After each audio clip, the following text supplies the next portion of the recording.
So can you briefly introduce yourself and speak a little bit about the kinds of research that you do? Okay, I'm Chloe Gibbs. I'm an assistant professor at the University of Virginia's Policy School, and I also have a joint appointment with the Curry School of Education there.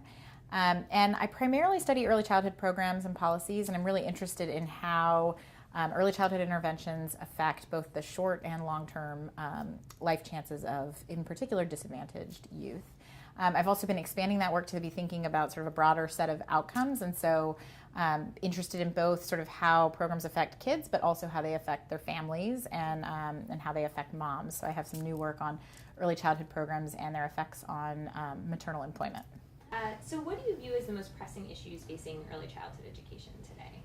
I think this is a really important question, and I think there are a number of them. I mean, I think they sort of all fall under an umbrella of a lot of unanswered questions. And so I think that in general in the early childhood world, there are some very strong advocates of investing early, and there's certainly some evidence to suggest that that is an important thing to do.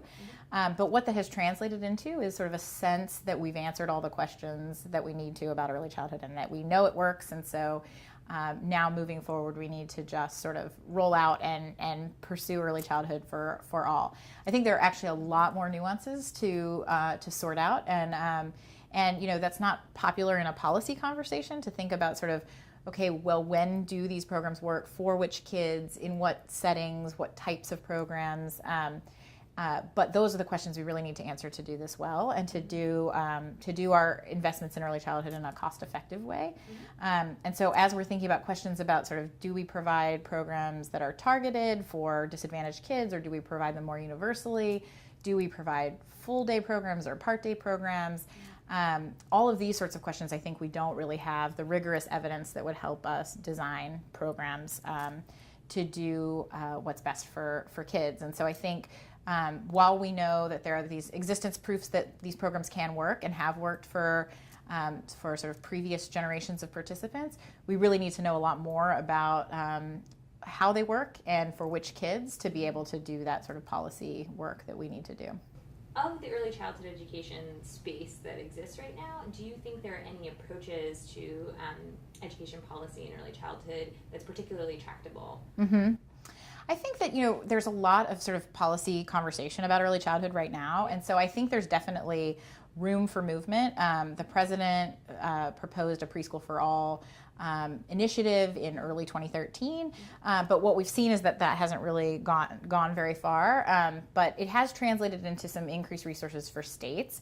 And I think what we're really going to see is innovation at the state level in response to these block grants, to think through some of the things that I was talking about in sort of the prevalent themes in early childhood research will also be the themes that states will be wrestling with. So for whom should they provide these programs? Should they target versus provide them for all?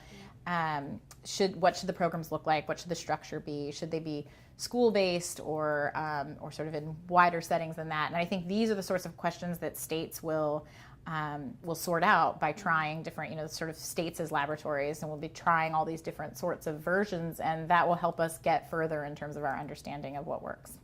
So can you describe a little bit about your approach to researching and evaluating early childhood education policies?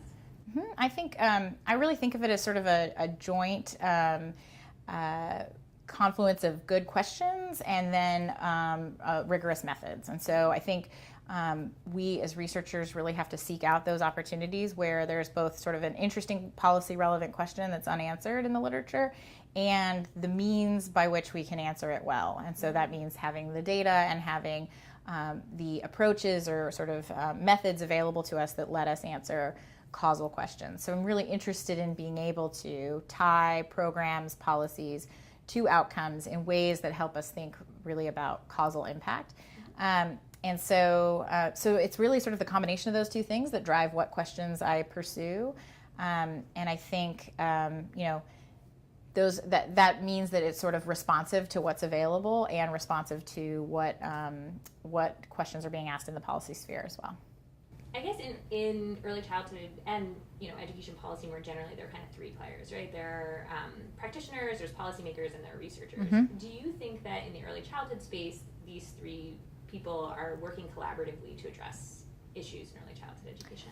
Well, I think as in sort of all policy spaces, there's certainly disconnects. And I think, the research community has really been at fault for a lot of that disconnect for a long time, in sort of not finding the ways to communicate research to these audiences in ways that are useful to them. It's really sort of very true that the incentives in these different domains are very different, and they're structured so that people kind of remain insular in their worlds.